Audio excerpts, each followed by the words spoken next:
I'd heard about Black Friday and Cyber Monday, but I'd never heard about this. I know about ABTA and IATA protection and stuff like that, but a big and growing industry in scamming folk for their money over a flight to X or a holiday to Y. Yeah, so good afternoon, Alistair, and to your viewers as well. So we know from surveys we've done that this Black Friday, Cyber Monday period is one where an increasing number of people are looking out for or could be tempted by holiday bargains. And we really just want to make sure that that experience when they have their holiday is a really positive one. So there are just some simple things to really watch out for. If you're booking a package holiday, a flight and accommodation, check it's ATOL protected. We've got a website, atol.org. You can check that the company you're buying from is properly licensed by ourselves. If you can use your credit card, that gives you extra protection if anything does go wrong.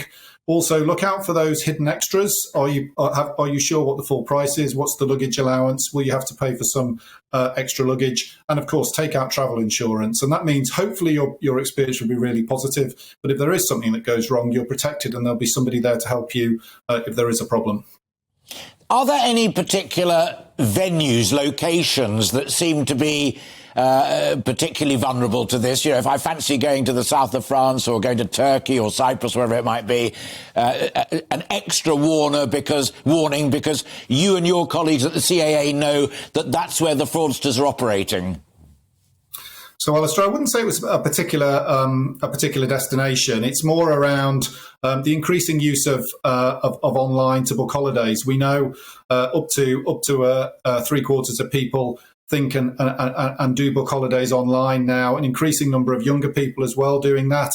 And unfortunately, as you see in other aspects of life, online scammers are about. Holidays are often quite a high value purchase for people. So again, perhaps a particular target for scammers. So it's not a particular destination. It's really just the use of that online and looking out for, as I say, is it ATOL protected? Use your credit card if you can, just to make sure that hopefully it will be a positive experience. It should be a positive experience, but if anything goes wrong, you've got the protection to help you in that situation. And if it drops into your inbox or somebody tweets you with this very dubious offer, should the IATA logo be on that initial message? Or is it if you fall for it and then start the process of making an inquiry and then you start to get paperwork back from them? Should it be there from the outset? So it absolutely should be on there. So for package holidays, it's ATOL. It's the ATOL brand that you look for. But what I would say to people is before you commence that booking process, just drop on our website, atol.org, put the name of the company into our website, and that will tell you, have they got the ATOL license from ourselves? Are they, and therefore is your holiday, if you make a booking, is that protected if something does go wrong? And sadly, of course, sometimes things do go wrong, but hopefully not very often, and we can be here to help you if you've booked using a company that's licensed by ourselves.